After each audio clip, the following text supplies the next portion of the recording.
It'll take.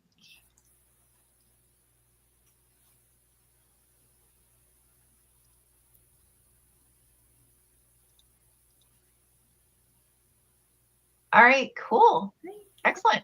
So we're live and I'm here. I'm Lisa Kastner. I'm the founder of Running Wild, which is a content creation, distribution, and licensing company, which you may also call it, we're really great at telling stories. So I'm here with one of our incredible authors, and this is one of our fabulous 20 questions. If you are watching this and it is not Saturday at 2 p.m. Pacific time, it's not a big deal. We actually monitor the comments section. So I'll go back and I'll look to see if you have any questions or any comments, and I'll share them with Catori so that we can come back with any kind of, I don't know, feedback, or maybe we'll have another 20 questions. Who knows? It could be quite exciting. So with that, I'm going to ask Catori to please introduce yourself, tell folks a little bit about yourself, and then we'll just dive right into it. Okay, sounds good. Happy to be here. So my name is Catori Sarmiento. I'm an author, artist. I'm obviously a writer. I love writing poetry, prose, anything. I'm the author of the upcoming But the Wicked Shall Perish, which is published by you all. I'm very happy to have it come out finally. It's been a very long work in progress for me from beginning to end. So yes, extremely excited to be here. Thank you, everyone. Fantastic. So with that, I'm going to jump right into the first question. Yes. So what is the very first book that you remember reading? Yes. So I started reading when I was really young. And the first book I remember reading, I think I was about 5 years old, maybe 4 or 5, was Fun with Dick and Jane. Very old, very old, 50s or 60s books. Yeah. Oh, I love it. That's so fabulous. And who is your favorite author? So it's really hard to choose. But I went with my current favorite author that I'm reading, which is Marguerite Duras. And she writes fiction, or wrote fiction. And a couple months ago, I bought, I think, her whole collection. And so I've been reading through those. Fantastic. Oh, What's your favorite thing about her writing? So I think her perspective is a little different, and I like her writing style.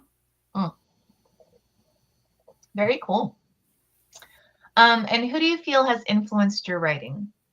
Yeah, so big shout out to my college writing professor, Toby Levin, who really, not only was she a great teacher, but she was a great mentor to me during my whole process when I started to actually write and actually put my writing out there.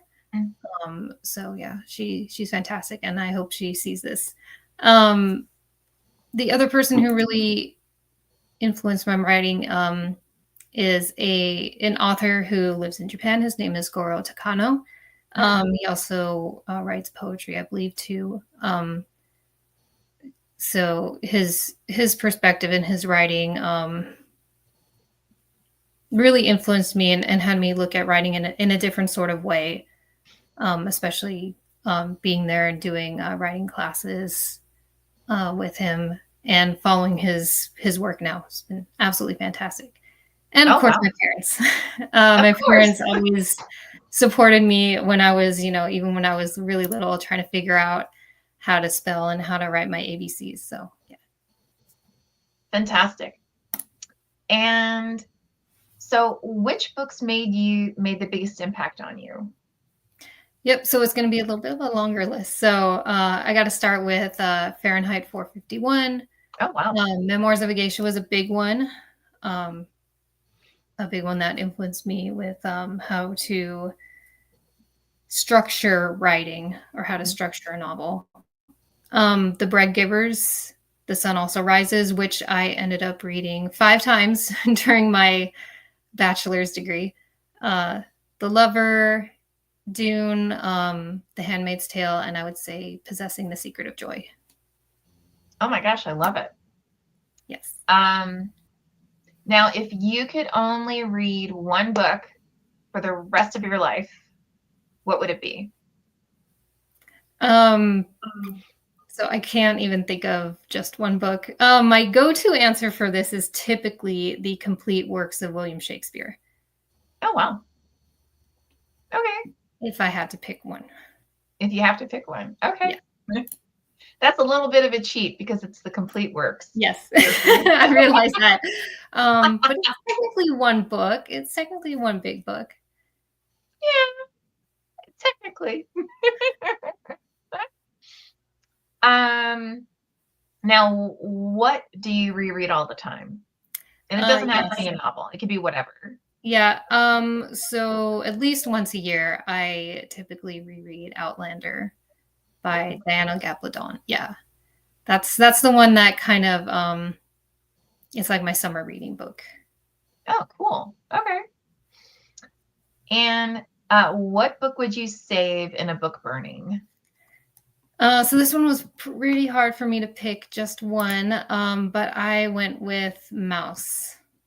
Oh, cool. I think that one would be one that I would want to save. And I think even recently it was under a big controversy, so that's one that I would keep.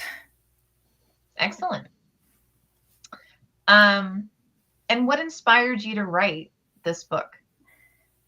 Yes, so it's a long story. But a long time ago, yeah.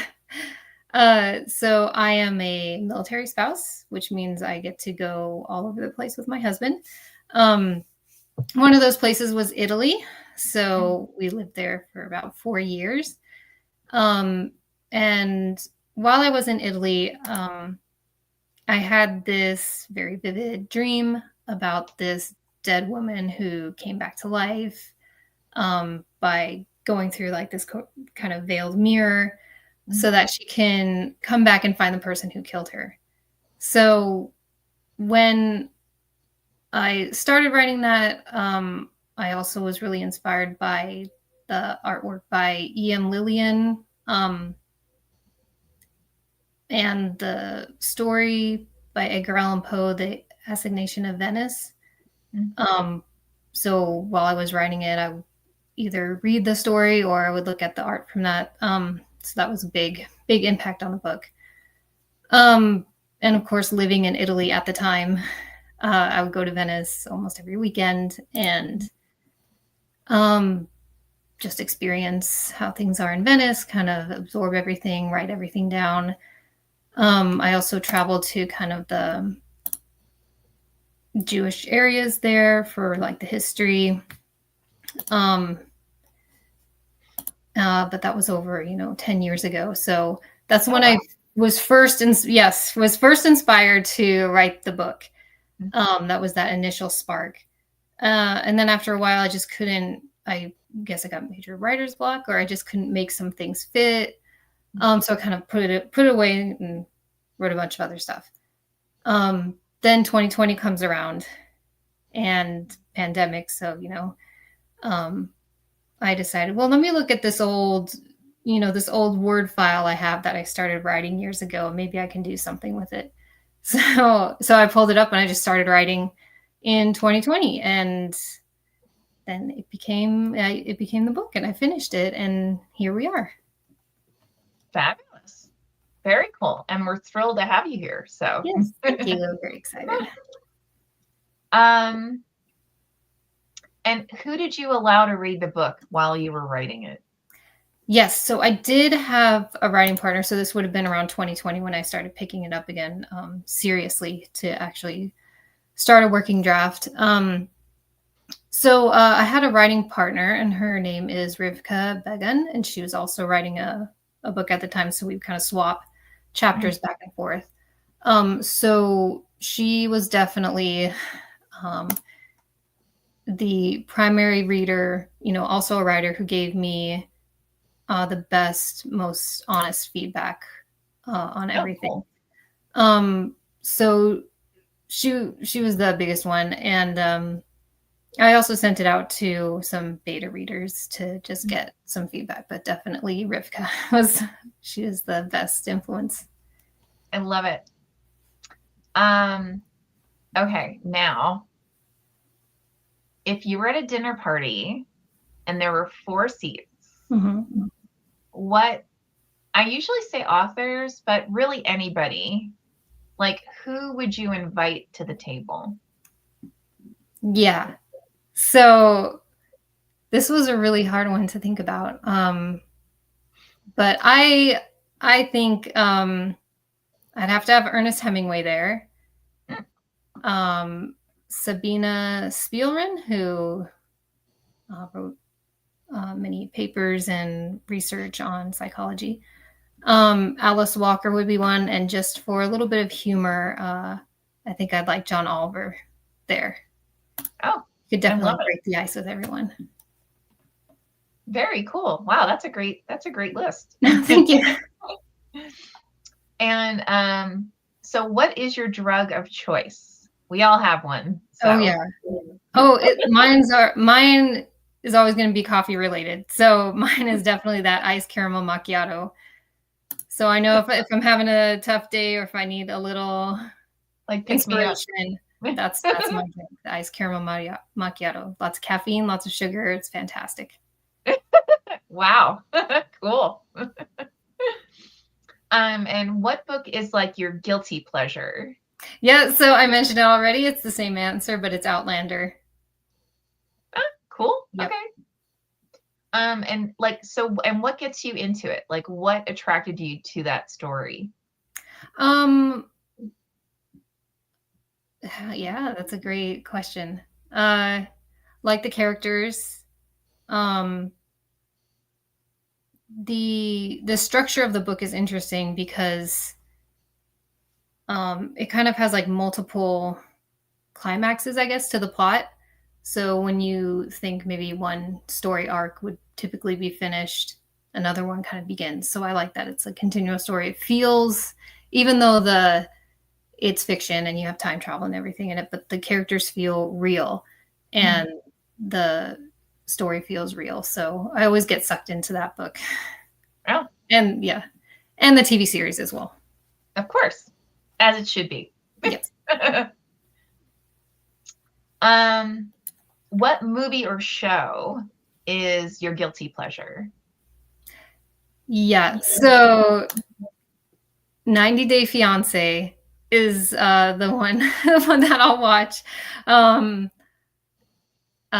You know, it's dramatic and it can get crazy at times, but there's always something interesting on that one.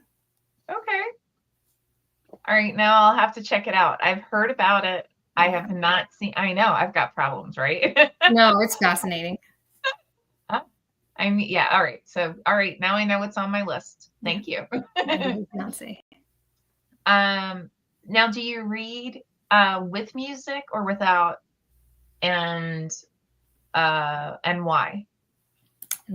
I like to read in complete silence. No, nothing. You know, late at night, everyone's gone to sleep. There's absolute silence. And that way I can really focus on the story and I'm not getting too distracted. So absolute silence. I feel you. And then that way you can actually like really get sucked into like almost it's as if you're like traveling onto the page. Yep. Absolutely. Yep. Absolutely. Love it. Now if you could ask for one thing to change the world, what would it be? That we would all have more compassion for each other. Oh my gosh, I so feel you on that. Let's see. All right, now, what does your reading environment look like?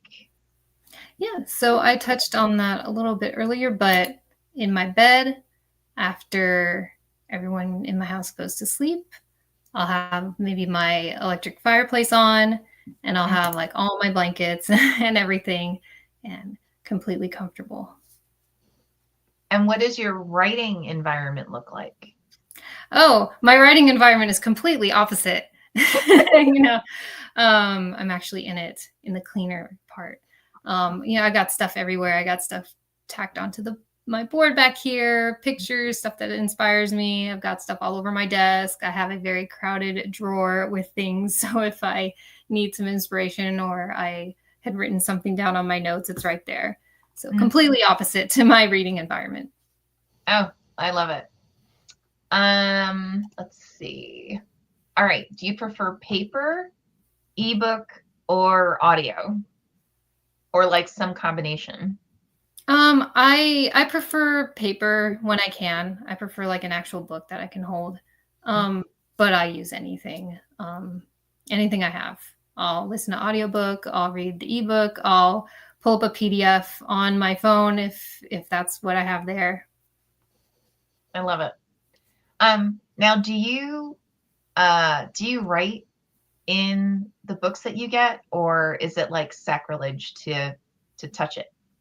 Oh no, I'll write notes if I really cool. like something. Yeah. So actually in my copy of the Bread Givers that I have notes kind of written in, like, or I'll underline like a word that popped out at me or some good imagery or something. Yeah, I have.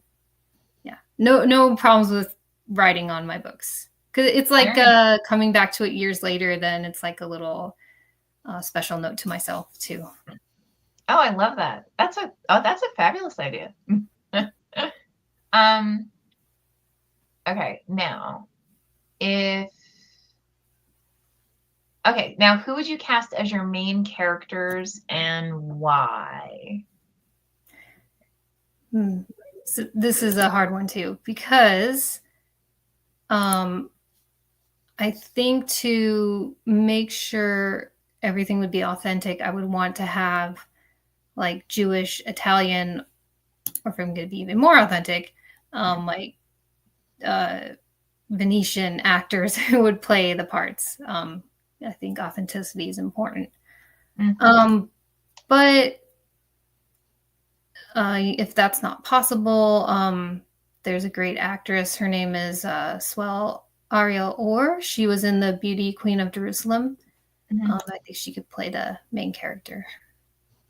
I was really impressed with her acting. If you have not seen the Beauty Queen of Jerusalem, it's a great show. Okay, I absolutely have to see it. Cool. I love all this, like these tips I'm getting. It's fabulous. Oh, I got tips. Okay.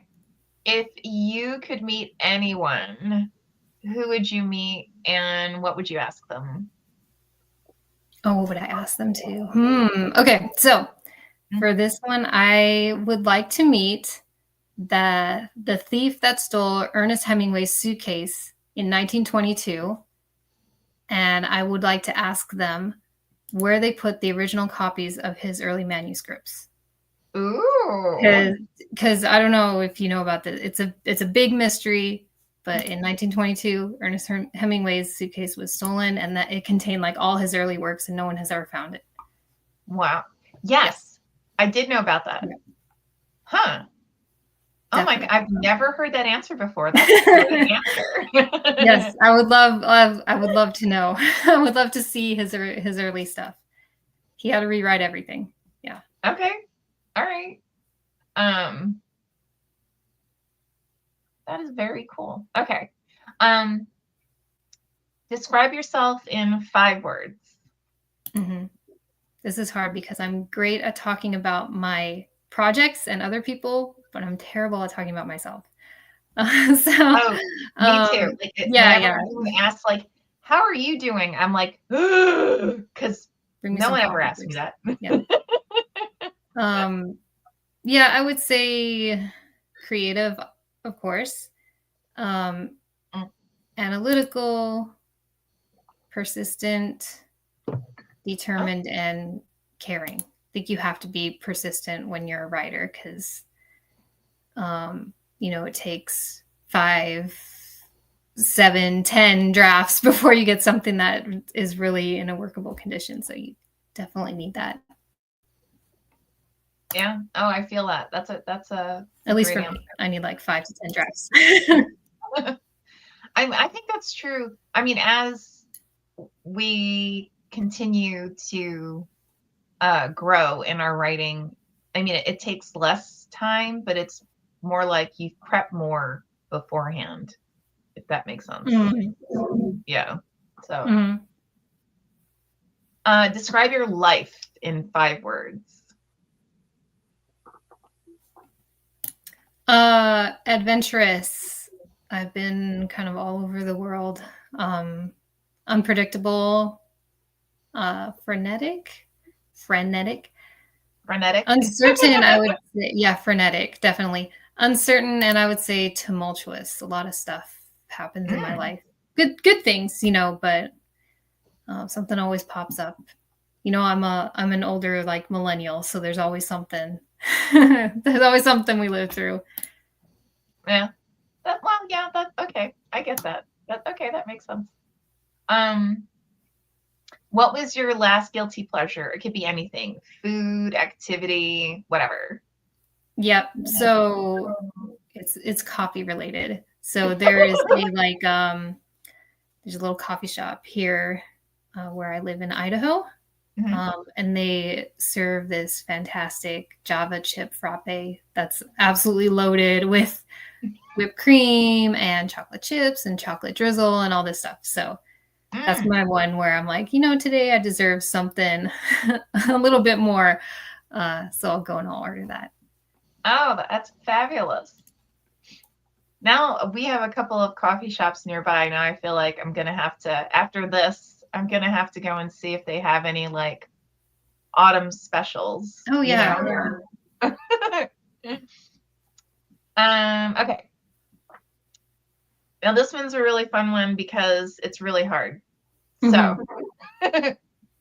if you could write yourself into a novel, what would you be, the hero or a villain, and why? Yeah. That is a hard one.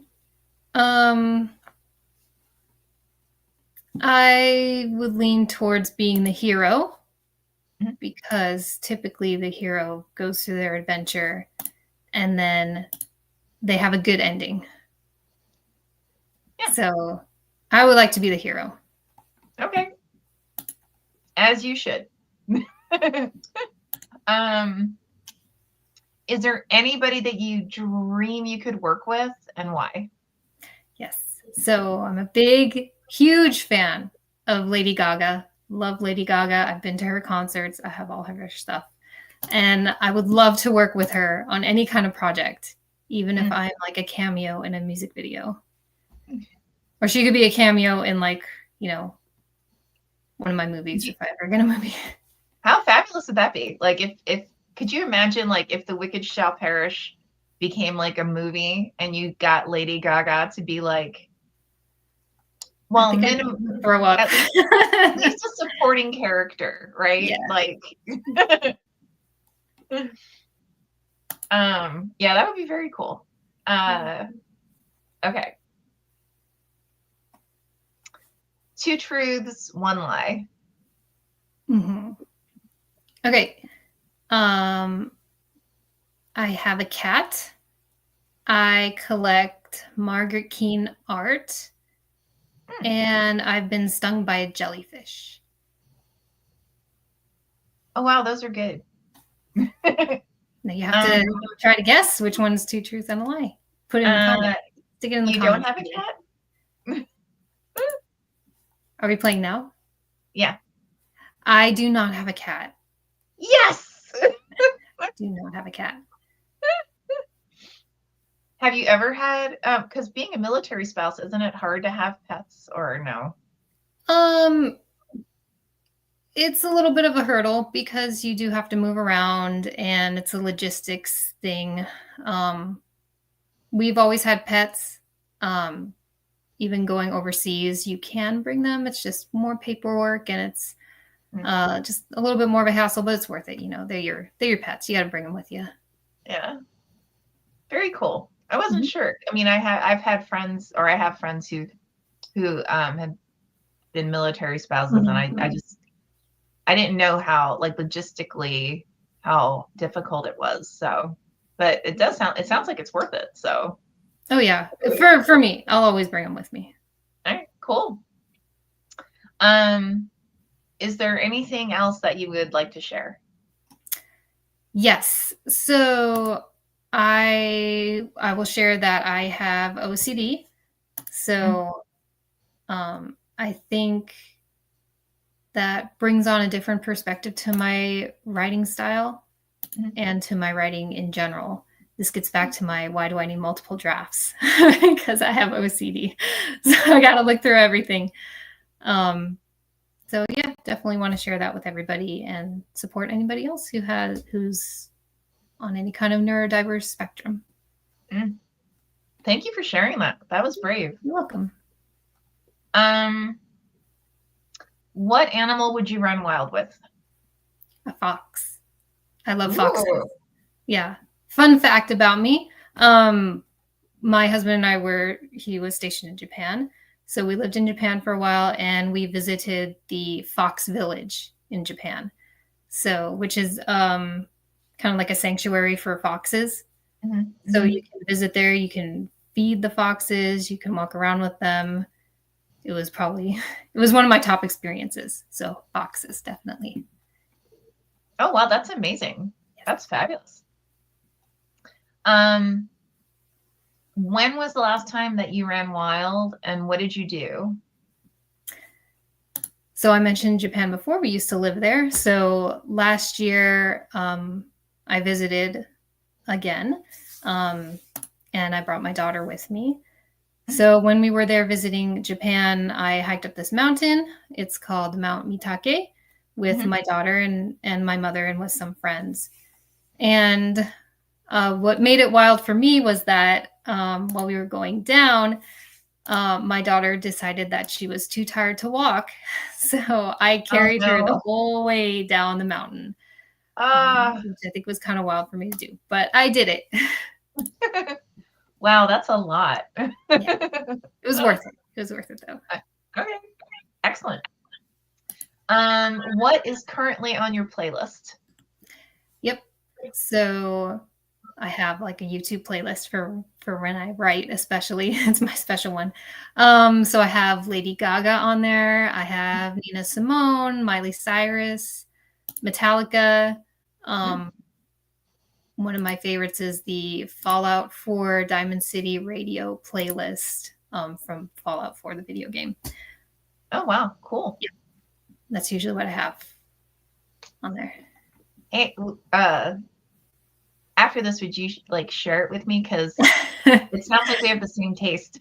Oh yeah, I have more on there because YouTube will kind of automatically, the algorithm will like add stuff too. So yeah, I could try to share it with you for sure. Thank you. I appreciate that. Do you write to music? It sounds like you do. And if so, I do. Yeah. Yes, I do. So aside from the playlist that I shared just a second ago, but I like jazz music. So I'll usually pull up YouTube and because it knows me, so it'll recommend some jazz music. I think there's like bossa nova in there or cafe jazz or something like that. So I kind of click on whatever one. Very cool. All right. Now, do you prefer Disney, Universal, Warner Brothers, or something else? Disney all the way. I love Disney. Used to go there every single year. Yeah, I love anything Disney. I got Disney Plus. I got all the Disney. Yep. Got it. Wow, cool. Yes. Okay. I was gonna ask tea or coffee, but obviously it's coffee. Like, what's your like go-to? Like your daily go-to and your like spoil go-to? So an iced latte is usually just my regular everyday. So if I go into the coffee shop, they know me. So they don't even have to say anything. They just get it ready and I tap my card. Oh yeah. We writers, we need the coffee. Oh, heck yeah.